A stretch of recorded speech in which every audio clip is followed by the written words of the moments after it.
আসসালামু আলাইকুম শিক্ষার্থী বন্ধুরা, কেমন আছো সবাই? Welcome to my channel to learning. University admission টেস্টে ফ্রি কোর্সে তোমাদেরকে জানাই আজকের ক্লাসে স্বাগতম। আজকে আমরা হিসাব বিজ্ঞান ক্লাসের চতুর্থ ক্লাসে নিব। ক্লাস টপিক হচ্ছে হিসাবের বইসমূহ। তো হিসাবের বইসমূহের ভিতরে তোমার অনেকগুলো ভাগ আছে, তো সেটা আমরা পরে জানবো। তার আগে আমি কিছু কথা বলি। তোমাদের হিসাব বিজ্ঞানের পূর্বে যে 3টা ক্লাস তোমরা যারা এখনও দেখোনি, আমি সাজেস্ট করবো সেগুলো দেখার জন্য, কারণ পূর্বের ক্লাসগুলো থেকে তোমার অনেকগুলো কোশ্চেন হয়ে থাকে বিভিন্ন ইউনিভার্সিটিতে। তো সেগুলো লিঙ্ক আই বাটনে আছে, দেখে নিতে পারো। আর তোমরা যারা আমাদের ফেসবুক গ্রুপে জয়েন না হয়ে থাকো, তো এখনই জয়েন হয়ে নাও। কী কারণে জয়েন হতে বলছি, তোমরা যদি ওখানে জয়েন হতে পারো বা হও, তাহলে তোমরা নিজেদের ভিতরে কোনো সমস্যা ওখানে সাবমিট করলা বা প্রবলেম দেখাইলা কোনো অ্যাকাউন্টিংয়ের ওপর বা ইংলিশের ওপর, তাহলে আমি নিজে সহকারে তোমাদেরকে সমাধান করে দিব। তাহলে কী হবে, রেগুলার তোমরা আমার সাথে আপডেট থাকতে পারতেছো। তো সেগুলো লিঙ্ক ভিডিও ডিসক্রিপশন আছে, সেখান থেকে ক্লিক করে তোমরা জয়েন হতে পারো। ওকে, তো ক্লাসে আসি আমরা এখন। তো যেটা বলছিলাম যে হিসাবের বইসমূহের ভিতর মোটামুটি 4টা ভাগ আছে। প্রথমটা হচ্ছে গিয়ে হিসাব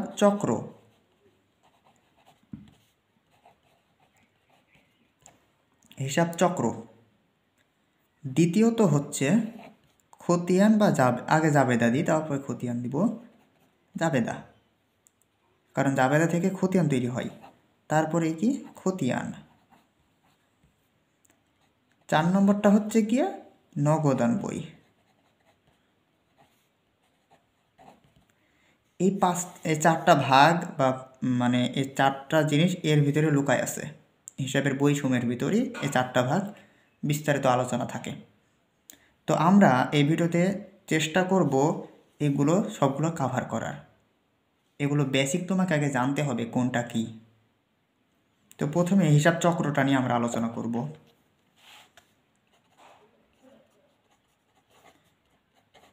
হিসাব চক্র।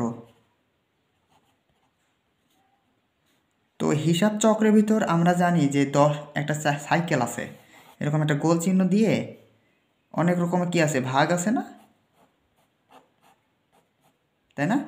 তো এই যে 10টা ভাগ 1 থেকে 10 পর্যন্ত যে আছে সাইকেল, যাকে বলা হয় অ্যাকাউন্টিং সাইকেল।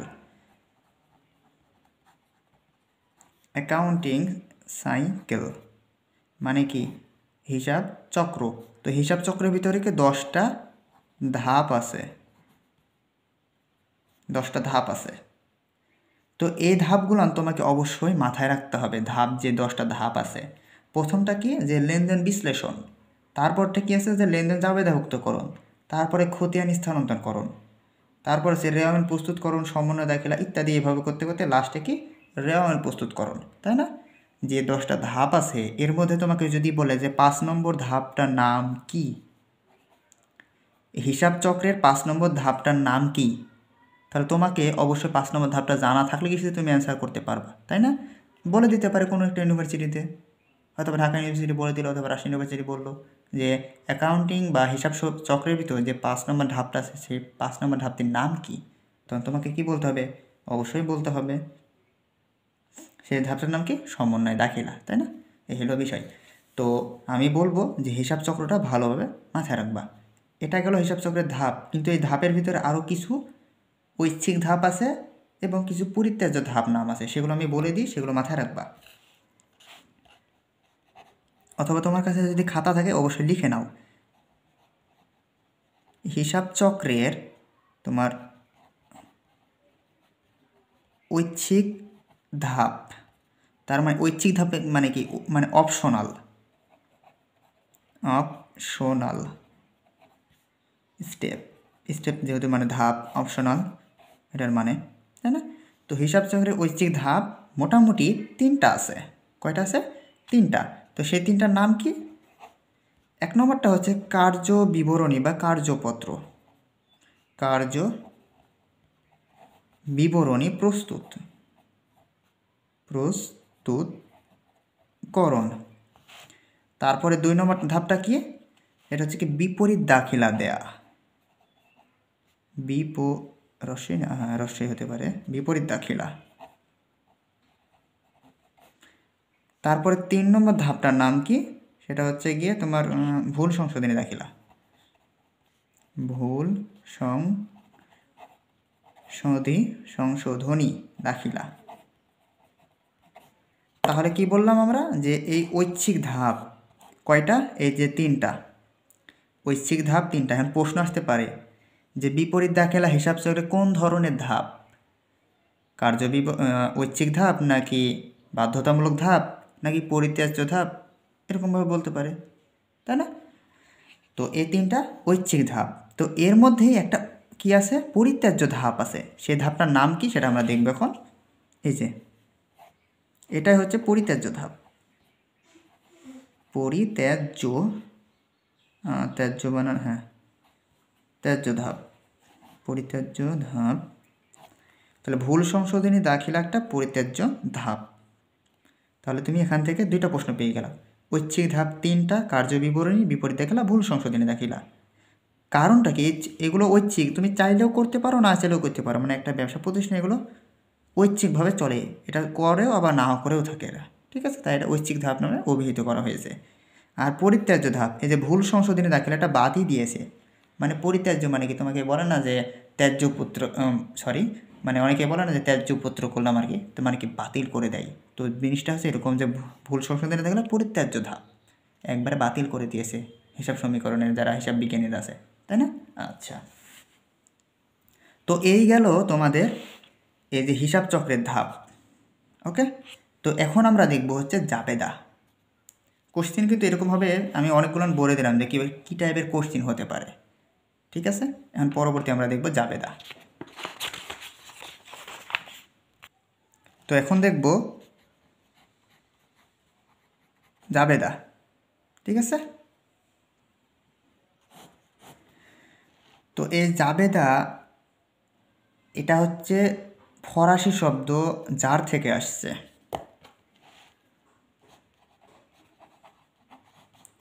ফরাসি শব্দ যার থেকে আসছে। এই যার মানে হচ্ছে দিবস। অনেক পরীক্ষাতে আমি দেখেছি, বিশেষ করে চট্টগ্রাম ইউনিভার্সিটি কয়েকটা জায়গায় বা কয়েকটা বছরে দিয়েছে যে যার শব্দের অর্থ কী। তো যার শব্দের অর্থ হচ্ছে দিবস। এই জাবেদারা কোথা থেকে আসছে, ফরাসি শব্দ থেকে আসছে, যার থেকেও আসছে। মানে জার্নাল শব্দটা আসছে, মানে জাবেদা মানে কি জার্নাল, জার্নাল, জার্নাল মানে কি জাবেদা। এই জার্নাল কোন শব্দ থেকে আসছে, যার থেকে আসছে। আর এই যারটা ফরাসি শব্দ, যার শব্দের অর্থ হচ্ছে দিবস। তো এই জাবেদাকে অনেক নামে ডাকা হয়, ম্যাক্সিমাম ধরো 5 থেকে 6টা নামে ডাকা হয়। তো কয়েকটা নাম আমি বলতেছি, যে জাবেদা, জাবেদা দাখিলা, জাবেদা আয়ুন, তারপরে কি দাখিলা, এরকম বলা হয় আর কি। তো কিছু যেরকম মৌলিক দাখিলার বই, এটা একটা মৌলিক দাখিলার বই। তারপর হতে পারে প্রাথমিক দাখিলার বই, প্রাথমিক দাখিলার বই। তারপরে হতে পারে যে কী একটা নাম আছে, হ্যাঁ, হিসাব প্রক্রিয়ার প্রাথমিক বই, হিসাব প্রক্রিয়ার প্রাথমিক বই, তাই না? আচ্ছা, তারপরে 4 নম্বর হতে পারে যে সহকারী দাখিলার বই, সহকারী দাখিলার বই, মৌলিক দাখিলার বই, প্রাথমিক হিসাব প্রক্রিয়ার প্রাথমিক বই, সহকারী দাখিলার বই, আরও আছে আদি দাখিলার বই, আদি দাখিলার বই। 5টা তো হয়েই গেল, আরও হয়তো থাকতে পারে, ঠিক আছে? তো এই 5টা নাম তোমাকে অবশ্যই মাথায় রাখতে হবে। বলতে পারে যে আদি দাখিলার বই, এটা কোন বইকে বলা হয় বা কি কাকে বলা হয়, জাবেদা নাকি খতিয়ানকে নাকি নবদান বইকে, বলতে পারে, তাই না? তখন তোমাকে এগুলো কি করতে হবে, মেমোরাইজ করতে হবে, মুখস্থ করতে হবে, তাই না? ইনফ্যাক্ট হয়টা কি যে জাবেদার আরেক নাম কি, মৌলিক দাখিলার বই, প্রাথমিক দাখিলার বই, এরকমভাবে হতে পারে। তো অবশ্যই তোমাকে কী করতে হবে, মেমোরাইজ করতে হবে। তো জাবেদার ভিতর অনেকগুলো ধাপ আছে, মানে ধাপ বলতে জাবেদা দাখিলার কাঠামোগত কিছু শ্রেণী বিভাগ আছে। শ্রেণীবিভাগ দুইটা আছে, একটা হচ্ছে সরল দাখিলা, এটা হচ্ছে কাঠামোগত শ্রেণীবিভাগ।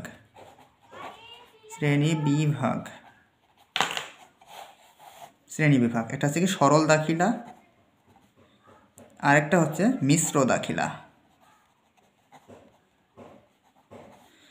এই সরল দাখিলা এটা নর্মালি যেটা দুইটা পক্ষ থাকবে, মানে আমরা তো জানি যে হিসাবে দুইটা পক্ষ, ডেবিট ক্রেডিট। তো মনে করো যে নগদে বেতন প্রদান, না এখানে না, এখানে লিখি তাহলে বুঝতে সুবিধা হবে। নগদে বেতন প্রদান, কি বললাম? নগদে বেতন প্রদান। জাবেদা কি হবে? যেহেতু খরচ এখানে বৃদ্ধি পাইছে, মানে কি নগদে টাকা বেতন তুমি পে করতেছো, তাহলে খরচ কি হলো? তাহলে বেতন হিসাব ডেবিট। আচ্ছা, নগদে টাকা পরিশোধ করে দিয়েছো, টাকা আছে নাই, চলে গেছে, তাহলে নগদান হিসাব ক্রেডিট। আচ্ছা, এটা ডেবিট, এটা হচ্ছে ক্রেডিট, তাই না? তাহলে আমরা কি পেলাম? দুইটা পক্ষ পাইলাম না, একটা ডেবিট, একটা ক্রেডিট পক্ষ। তাহলে নগদে বেতন প্রদান, এটা হচ্ছে সরল দাখিলা।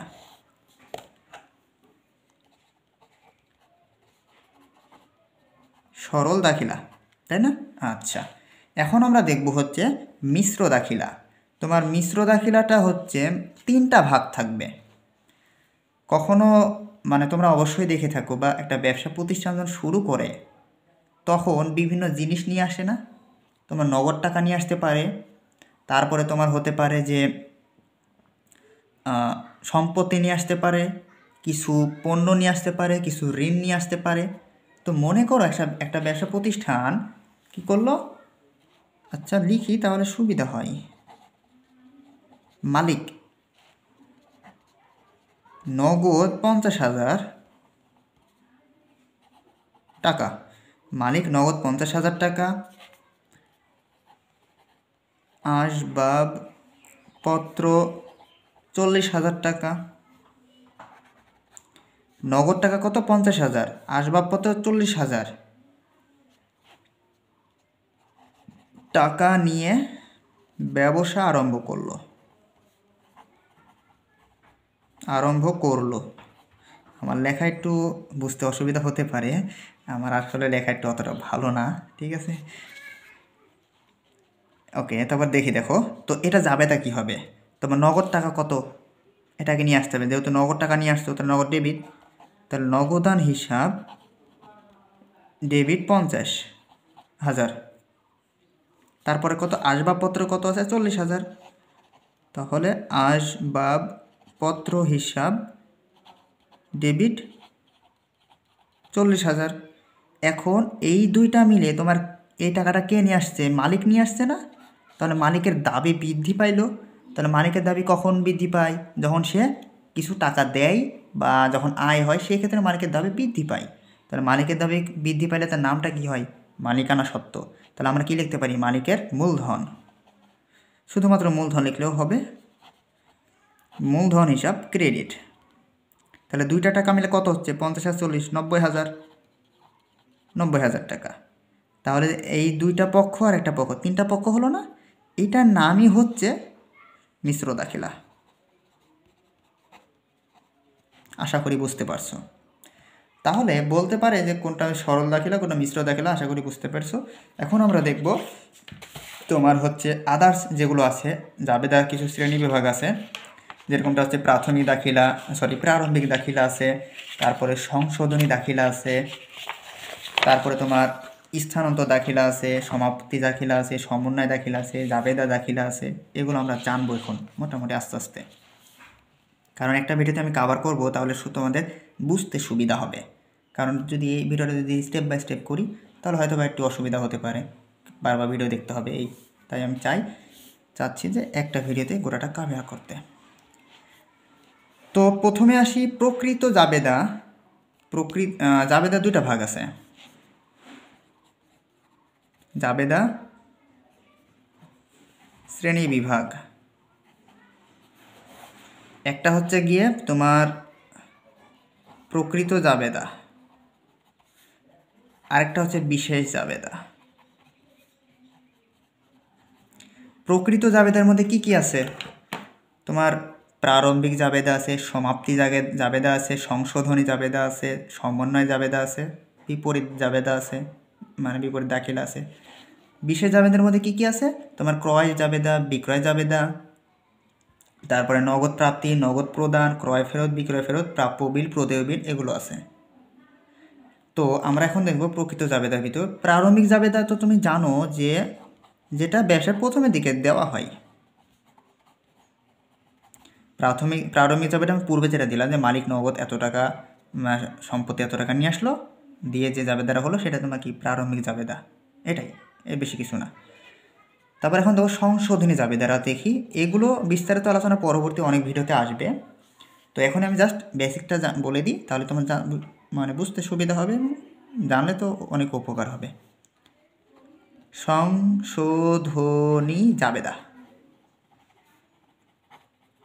দাখিলা, সংশোধনী জাবেদা দাখিলা, তাই না? তো সংশোধনী জাবেদা দাখিলার কি, আগে জাবেদা লিখি তারপরে তোমার বুঝতে পারবা। মনে করো যে মেশিন হিসাব 2000 টাকা, হ্যাঁ 2000 টাকায় ধরো। মেশিন হিসাব, আচ্ছা রফা লাগে গেছে, মেশিন হিসাব 2000 টাকা, ঠিক আছে। তো এটা কি মেশিন হিসাব 2000 টাকা ডেবিটের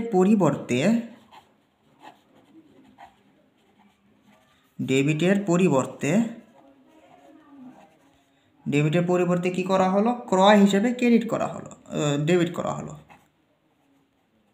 ক্রয় হিসাবে ডেবিট করা হলো। জিনিসটা দেখো, মেশিন হিসাব 2000 টাকা, তো মেশিন হিসাব তো ডেবিটই হয়, কারণ তুমি মেশিন কিনতেছো, তাহলে মেশিন হিসাবটা লিখতে হবে, দিয়ে নগদ হিসাব ক্রেডিট, এরকম হয়।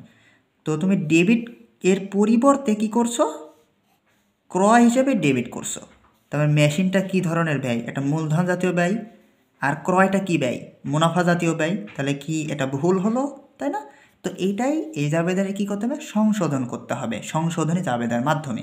সেটা সংশোধন কিভাবে করব? আমাদের অ্যাকচুয়ালি জাবেদাটা কি হবে?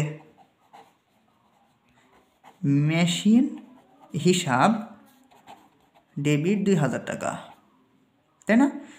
এখন আমাদের সংশোধনী করতেছি, তো আমরা নগদের হিসাবটা লিখবো না, কারণ এখানে নগদের কোনো কথাই বলেনি, তাহলে এটা বাদ। কোন হিসাবটা বলছে? ক্রয় হিসাবে ডেবিট করছিলা, তাহলে এটা সংশোধন করতে হবে। তো এটা যেহেতু ডেবিট করেছি, তাহলে এটা সংশোধন করতে হলে ক্রেডিট ফাংশন নিয়ে আসতে হবে। তাহলে ক্রয় হিসাব ক্রেডিট 2000 টাকা, শেষ। এটাই হচ্ছে তোমার সংশোধনী জাবেদা দাখিলা। বিষয়টা বুঝতে পারছো আশা করি। ওকে, এখন দেখব হচ্ছে স্থানান্তর জাবেদা দাখিলা। তো স্থানান্তর জাবেদা দাখিলা তোমার মনে হয় তুমি করেছো, তাও আমি বলে দিই। তোমরা দেখো,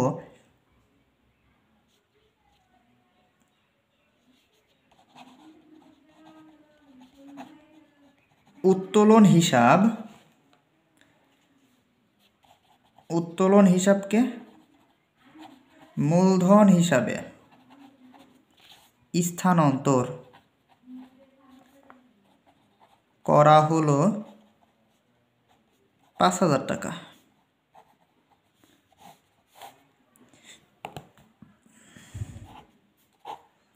এটা একটা ফাংশন কি, উত্তোলন হিসাবকে মূলধন হিসাবে স্থানান্তর করা হলো। এটাকে ঠিক হলো? কি করলো? তোমাকে একটা জাবেদা, মানে একটা এরকম একটা কথা বলো যে উত্তোলন হিসাবে মূলধন হিসাবে স্থানান্তর করা হলো 5000 টাকা। এটা তোমাকে স্থানান্তর জাবেদা দাখিলা করতে হবে।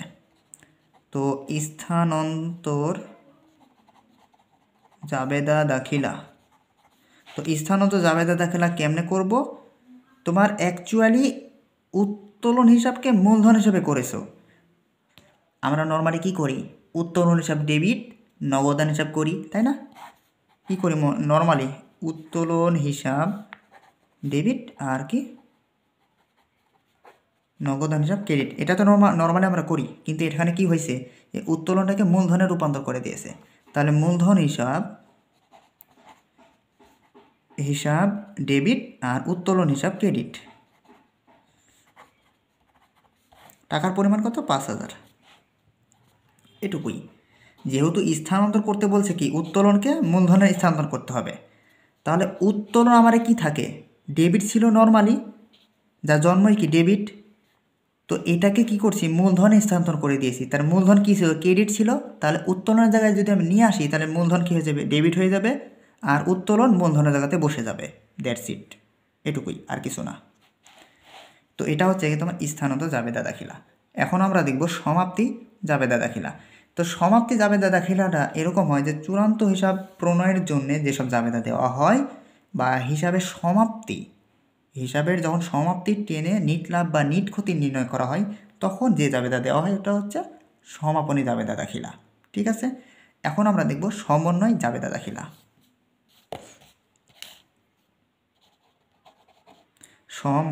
সমন্বয় বানান, হ্যাঁ, জাবেদা দাখিলা।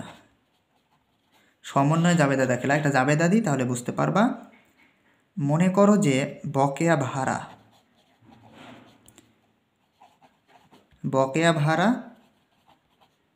2000 টাকা, এটা সমন্বয় জাবেদা দাখিলা করতে হবে। এগুলো তুমি করে থাকবা যখন তুমি আর্থিক অবস্থার বিবরণী করেছো বা কার্যপত্র যখন করে থাকবা, তখন এগুলো তোমার থাকে কিছুটা, নিচে সমন্বয় দিয়ে দেওয়া থাকে যে এত টাকা দেওয়া থাকে। তো সেটাই আমরা এখন করব। তো তো দেখো এটা জাবেদা কি হয়, তোমার বকেয়া ভাড়া হিসাব কি সবসময় কি হয়, ডেবিট হয়, কারণ ভাড়া তো খরচ, তাহলে ডেবিট হবে। তাহলে ভাড়া হিসাব ডেবিট, কত, 2000 টাকা। এখানে কি আছে, বকেয়া আছে। বকেয়া মানে কি, বাকি। তাহলে বকেয়া তোমার একটা দায়, তোমাকে ভাড়া খরচ তুমি দাও নাই, তাহলে না দিলে কি হবে, তাহলে তোমার একটা দায় সৃষ্টি হবে। তাহলে দায় বৃদ্ধি পেলে কি হয়, ক্রেডিট হয়, আমরা জানি সচরাচর। আর দায় যখন হ্রাস পাবে তখন ডেবিট হবে। তো এখানে কি হবে,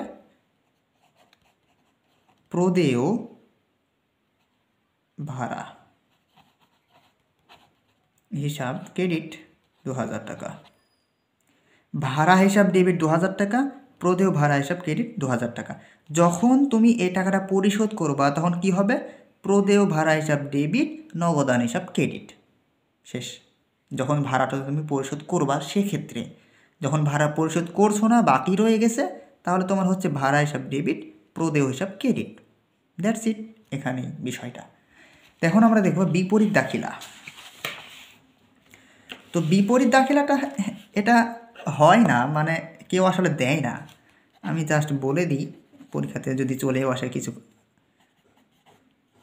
বিপরীত দাখিলা এই যাবে যেটা আমি পূর্বে করলাম ওটাই দিই। মনে করো যে বকেয়া ভাড়া 200 টাকা, বকেয়া ভাড়া 200 টাকা। তাহলে এটা নর্মালি জাবেদাটা কি, নর্মাল বা সাধারণ জাবেদা কি আছে, ভাড়া হিসাব ডেবিট, বকেয়া ভাড়া হিসাব ক্রেডিট, টাকার পরিমাণ 200। এটা সাধারণ জাবেদা যেটা আমি নর্মাল আমরা দিয়ে থাকি। তো বিপরীত দাখিলাটা কেমন হচ্ছে সেটা বলেই দেখো। বিপরীত দাখিলা, বিপরীত দাখিলা কি, এর উল্টাটা হয়ে যাবে, মূল যে জাবেদাটা আছে এর উল্টাটা হয়ে যাবে বিপরীত দাখিলা। তাহলে বকেয়া ভাড়া হিসাব ডেবিট, আর ভাড়া হিসাব ক্রেডিট, এই টাকাটাই কত, 200 টাকা। দ্যাটস ইট, এটাই হচ্ছে বিপরীত দাখিলা, আর কিছু না। তো বিপরীত দাখিলা তো দেওয়ার কোনো মানে হয় না এখানে, বা আমরা এখনো দিই না, হিসাব বিজ্ঞানটা একটা বাদ দিয়ে দিয়েছে। এই কারণে আমি বললাম যে ঐচ্ছিক ধাপ এটা একটা। ঠিক আছে, তো এটা গেল তোমার বিপরীত দাখিলা। তো এখানে তোমার আরও কিছু জাবেদা আছে, যেরকমটা হচ্ছে বিক্রয় জাবেদা, ক্রয় জাবেদা, নগদ প্রদান জাবেদা, ক্রয় ফেরত, বিক্রয় ফেরত ইত্যাদি জাবেদা আছে। তো এইগুলো আমি জাস্ট একটু সিম্পলি বলে দিচ্ছি।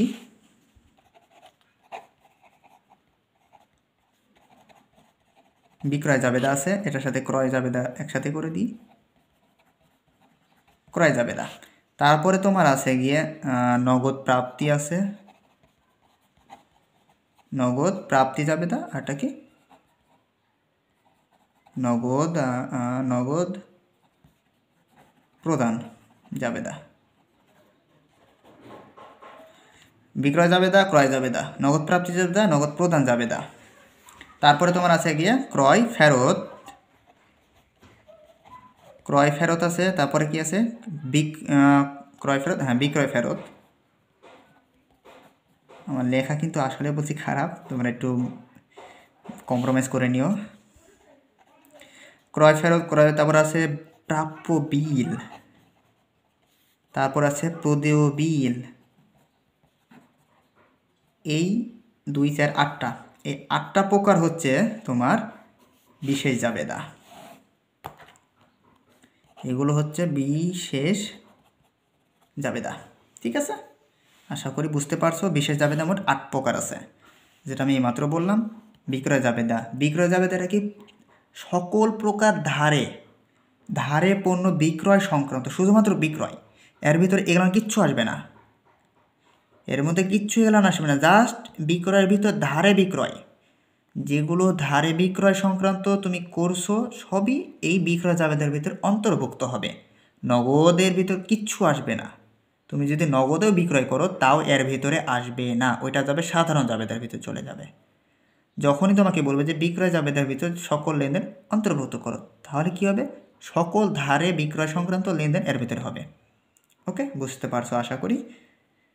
যেরকমটা হচ্ছে পারে যে ধারে সম্পত্তি বিক্রয়, টাকা পাও নাই, তুমি বিক্রি করে দিয়েছো, এটাই। এখন দেখবো বিক্রয়, ক্রয় জাবেদা, সেম এটাই। সকল ধারে, মানে নগদ বিক্রয়, মানে ক্রয় জাবেদাটা কি? যে ধারে পণ্য ক্রয় সংক্রান্ত, এগুলো সব কি? ধারে পণ্য ক্রয়, এটাও সেম। ধারে পণ্য বিক্রয়, এটা ধারে পণ্য ক্রয়। সকল ধারে পণ্য ক্রয় সংক্রান্ত লেনদেন এর ভিতরে যাবে। এখন আসো নগদ প্রাপ্তি জাবেদা, সকল প্রকার নগদে লেনদেন। তুমি নগদে নগদে সেবা প্রদান করছো, নগদে সেবা প্রদান, নগদে সেবা প্রদান, তুমি টাকা পাবা না, নগদান হিসাব ডেবিট, সেবা হিসাব ক্রেডিট, তাহলে তুমি টাকা পাচ্ছ, এটা হবে তোমার নগদ প্রাপ্তির মধ্যে যাবে। আর এই সেম আরটা আমি যদি বলি নগদে বেতন প্রদান, তুমি নগদ টাকা চলে যাচ্ছে, তোমার বেতন দিলে তোমার টাকাটা মানে কমে যাচ্ছে, তাহলে তোমার এই নগদ প্রদানে চলে যাবে এ যাবে দ্বারা। কিন্তু ধারে নগদ প্রাপ্তি, নগদ প্রদান আসবে না এগুলোতে, শুধুমাত্র নগদে যেগুলো ঘটবে সেগুলোই যাবে এই দুইটাতে, ঠিক আছে? আশা করি বুঝতে পারছো। ক্রয় ফেরত, তুমি যে পণ্যটা ক্রয় করছিলা, এই পণ্য ক্রয়টা কি করছো?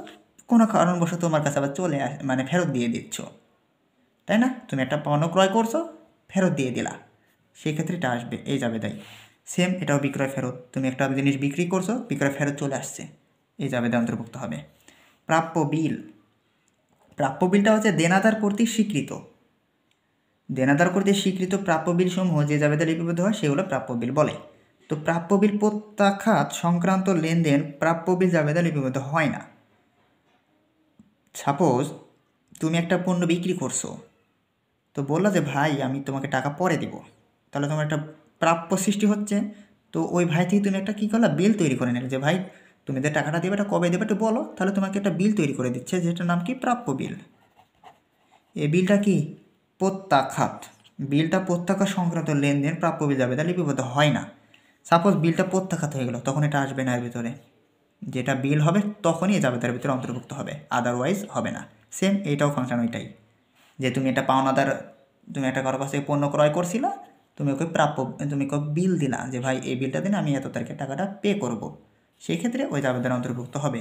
কিন্তু প্রদেয় বিল প্রত্যাখ্যাত এই জাবেদার ভিতরে অন্তর্ভুক্ত হবে না। তো এটাই হচ্ছে আমাদের জাবেদার সম্পূর্ণ বিষয়গুলো গেল। তো এখন আমরা দেখব খতিয়ান। তো এখন আমরা দেখব হচ্ছে খতিয়ান, যার ইংরেজি ফর্ম হচ্ছে লেজার। তো আমরা জানি যে জাবেদার পরবর্তী ধাপ হচ্ছে খতিয়ান। খতিয়ানকে কি বই বলা হয়? মানে সহকারী বই বলা হয়, যেটা হচ্ছে তোমরা জানো যে হিসাব নিকাশের যে পাকা বই, সহকারী বই বলা হয় না, সহকারী বইটা জাবেদাকে বলা হয়, যেটা আমি ভুল বললাম একটু আগেই, সহকারী বইটা বলা হয় জাবেদাকে। তো ওটা এখানে আসতেছে না, ওটার ভাগ আলাদা। এই খতিয়ানকে পাকা বই বলা হয়। মানে হিসাব নিকাশের যে পাকা বইতে প্রতিষ্ঠানের যাবতীয় লেনদেনসমূহ লিপিবদ্ধ করা হয় সংক্ষিপ্ত আকারে, তাকে খতিয়ান বলে। তো খতিয়ানের অনেক প্রকার আছে, মোটামুটি 3টা প্রকার আছে। একটা আছে বাধাই করা খতিয়ান আছে, আগলা না বন্ধনী যেন বলে, হ্যাঁ আগলাপত্র খতিয়ানপত্র, আগলা বন্ধনী খতিয়ান যাকে বলা হয়। তারপর একটা কার্ড ফাইল খতিয়ান। তো ওটা প্রকার ভিতরে আমরা যাচ্ছি না, ওটা আসেও না পরীক্ষাতে, অতটা জানা প্রয়োজন নাই। তো তোমরা জাস্ট মনে রাখো যে খতিয়ান লেজার বলা হয় ইংলিশেতে। আর খতিয়ানের কিছু বিভাজন আছে, সাধারণ খতিয়ান, সহকারী খতিয়ান। সাধারণ খতিয়ানে কিছু যে খতিয়ানের সম্পত্তি, দায় এবং মালিকানা সম্পর্কে, আচ্ছা এটা বোঝাই দিই। দেখো খতিয়ান 2টা, একটা হচ্ছে গিয়ে সাধারণ খতিয়ান, আরেকটা হচ্ছে সহকারী খতিয়ান, সহকারী খতিয়ান, তাই তো? তো এখানে সম্পত্তি, দায়, মালিকানা সত্ত্ব, সম্পত্তি, দায় এবং মালিকানা সত্ত্ব সম্পর্কিত সকল হিসাব, মালিকানা সত্ত্ব সম্পর্কিত সকল হিসাব, সকল হিসাব এই খতিয়ানে লেখা হয়, লিপিবদ্ধ করা হয়। মানে অ্যাকচুয়ালি বলতেছে সম্পদ আর দায় মালিকানা সত্ত্ব, এই 3টা সম্পদ, দায়, মালিকানা সত্ত্ব যে হিসাবে লিপিবদ্ধ করা হয় তাকে সাধারণ খতিয়ান বলে। সম্পত্তি, দায়, মালিকানা সত্ত্ব যে হিসাব বইতে বা যে হিসাবে লিপিবদ্ধ করা হয় তাকে সাধারণ খতিয়ান বলে। আর সহকারী খতিয়ানটা হচ্ছে 2টা, একটা প্রাপ্য হিসাব, প্রদেয় হিসাব।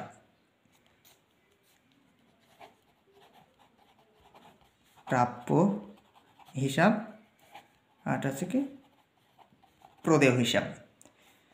তো এই প্রাপ্য আর প্রদেয় সংক্রান্ত যে সকল হিসাব আছে সেগুলো সহকারী খতিয়ানে লিপিবদ্ধ করা হয়।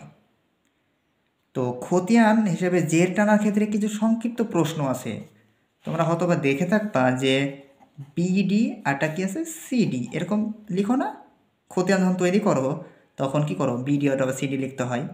তো এগুলো ফুল ফর্ম কি, এটা কি জানো?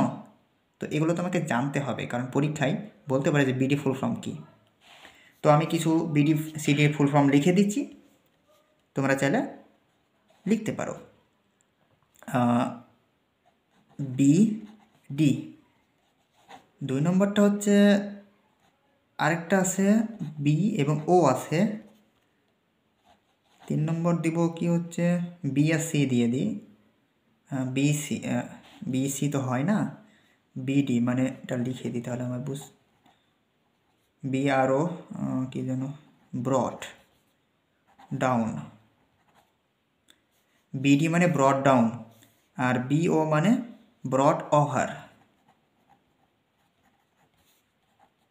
Broad over.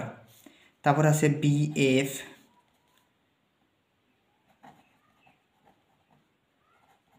Broad forward, broad forward. তারপরে আছে তোমার 4 নম্বর কি দেওয়া, কি আছে সিডি, হ্যাঁ সিডি ক্যারিড, আর ক্যারিড ডিতে ডাউন হয়। 5 নম্বর দিতে হবে সিও। তারপরে আছে 6 নম্বর আছে সিএফ, এটা ক্যারিড ওভার ফরওয়ার্ড। তো সিএফ হচ্ছে ক্যারিড ফরওয়ার্ড, সিও হচ্ছে ক্যারিড ওভার, সিডি হচ্ছে ক্যারিড ডাউন। তো এই প্রকার এই ফুল ফর্মটা তোমাকে অবশ্যই জানতে হবে। এগুলোর আরও বিস্তারিত আলোচনা আছে, সেগুলো তুমি চাইলে তোমার বই থেকে দেখে নিতে পারো, ঠিক আছে? এগুলো আমি আর বলতেছি না। এখন আমরা দেখব হচ্ছে নগদান বই।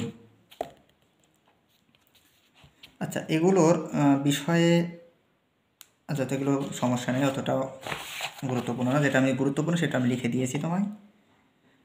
নগদান বই,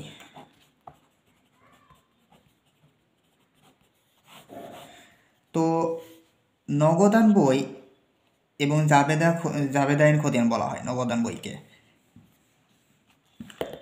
নগদান বইকে কি বলা হয়? নগদান বইকে বলা হয় জাবেদায়িত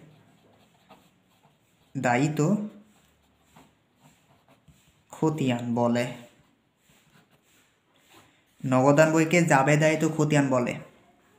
আশা করি বুঝতে পারছো কথাটা। তো কারণ এই হিসাবে নির্দিষ্ট সময় শেষে নির্ণয় করা হয়, এটুকুই।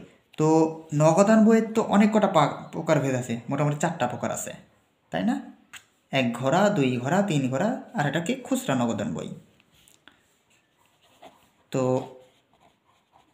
1 ঘরা, তারপর কি 2 ঘরা, 3 ঘরা, 1 ঘরা, 2 ঘরা, 3 ঘরা, আরটা কি খুচরা।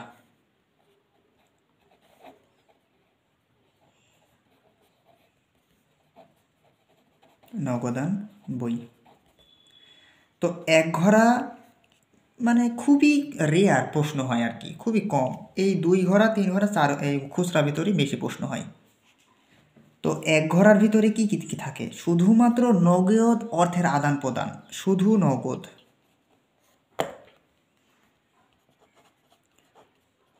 শুধু নগদ আদান প্রদান, শুধুমাত্র নগদ আদান প্রদান লিপিবদ্ধ, এর বেশি কিচ্ছু না। ব্যাংক কিচ্ছু আসবে না, শুধুমাত্র নগদ। এখন 2 ঘরাটা দেখি। 2 ঘরাতে কি আসবে? নগদ আর ব্যাংক আসবে।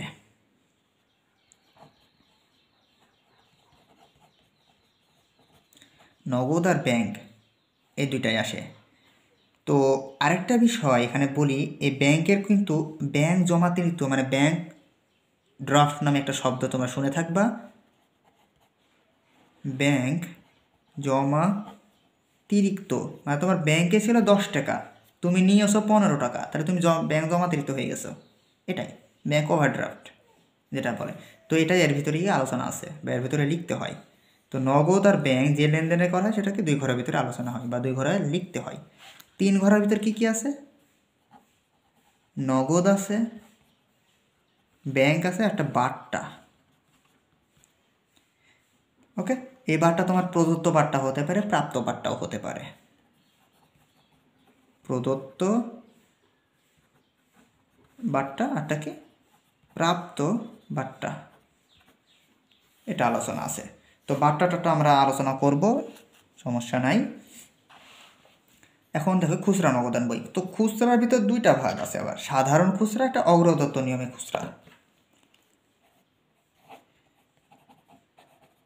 সাধারণ খুচরা নগদান বই, এটা হচ্ছে অগ্রদত্ত নিয়মে খুচরা নগদান বই, এই দুটা। তো খুচরা নগদান বই 2টা, এটা হচ্ছে সাধারণ খুচরা নগদান বই, এটা কি অগ্রদত্ত নিয়মে খুচরা নগদান বই। তো এগুলো তুমি তোমার বই থেকে তুমি জেনে নিতে পারবা, এগুলো আমরা আর বিস্তারিত আলোচনা করতেছি না, কারণ তুমি এগুলো তুমি অঙ্ক করে থাকবা নিশ্চয়ই। তো এখন আমাদের দেখব বাট্টা, খুবই ইম্পর্টেন্ট একটা বিষয়। বাট্টা ভেরি ভেরি ইম্পর্টেন্ট একটা বিষয়, জানতে হবে। তো বাট্টার কথাটা আমি কি বলবো, যে মনে করো যে বাট্টা প্রধানত 2 প্রকার।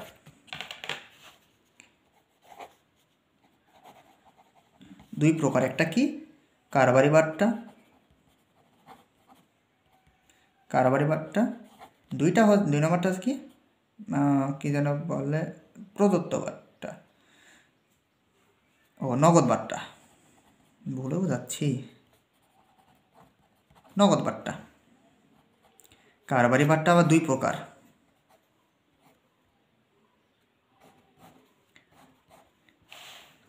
কারবারি বাট্টা 2 প্রকার, একটা হচ্ছে তোমার ক্রয় বাট্টা, প্রাপ্ত বাট্টা। ও নগদ বাট্টা 2 প্রকার না, সরি, নগদ বাট্টা কোনো প্রকারভেদ নাই, শুধুমাত্র কারবারটা 2টা। একটা হচ্ছে নগদ বাট্টা আর একটা হচ্ছে গিয়ে আচ্ছা, আমি ক্লিয়ারভাবে বলে দিচ্ছি। বাট্টা দুই প্রকার, একটা হচ্ছে কারবারি বাট্টা, আরটা হচ্ছে নগদ বাট্টা। কারবারি বাট্টা দুই প্রকার, একটা হচ্ছে ক্রয় বাট্টা, বিক্রয় বাট্টা। ক্রয় বাট্টা, বিক্রয় বাট্টা। কারবারি বাট্টা কয় প্রকার? দুই প্রকার, ক্রয় বাট্টা, বিক্রয় বাট্টা। নগদ বাট্টার কোনো প্রকার ভেদ নাই। তো এখন আমরা দেখব এই কারবারি বাট্টার যে আলোচনা বিষয়টা। তার আগে আমি বলি, এই কারবারি বাট্টাটা কোনো হিসাব বইতে লেখা হয় না। কারবারি বাট্টা কোনো হিসাব বইতে লেখা হয় না। কারবারি বাট্টা কোনো হিসাবে লেখা হয় না, শুধু বাদ দেওয়া হয়, শুধু বাদ দেওয়া হয়, দ্যাটস ইট, আর কিচ্ছু না। কারবারি বাট্টা কোনো হিসাব বইতে লেখা হয় না, শুধুমাত্র বাদ দেওয়া হয়, শুধুমাত্র নগদ বাট্টা। নগদ বাট্টা হিসাবের বইতে লেখা হয়, হিসাবের বইতে লেখা হয়। তো এই নগদ বাট্টা হিসাবের বইতে লেখা হয়, যেটা আমি প্রথমের দিকে বলছিলাম যে তোমার 3 ঘর নগদান বইতে নগদ ব্যাংক বাট্টা এখানে আলোচনা আছে। এই বাট্টাটা তোমার প্রদত্ত বাট্টা, প্রাপ্ত বাট্টা, এই বাট্টাটা কি আছে নগদ বাট্টার ভিতরে ঢুকে যায়। তো এই বাট্টাটা তোমার ঢুকে যায়, এটা হচ্ছে তোমার মোটামুটি যে একটা কথা আছে দেনাদারের নিষ্পত্তিতে বা পাওনাদারের পূর্ণ নিষ্পত্তিতে, এ ধরনের কথাগুলো তুমি দেখে থাকবা। তো সেগুলোতেই এখানে লেখা হয় আর কি। তো বাট্টা নিয়ে আমরা একটা ভিডিও আলোচনা করব, ভিডিওতে জাস্ট একটু বেসিক ধারণাটা নিয়ে রাখো, ঠিক আছে? তো আজকে এই পর্যন্তই। যে পর্যন্ত ভালো থাকো, সুস্থ থাকো, আল্লাহ হাফেজ।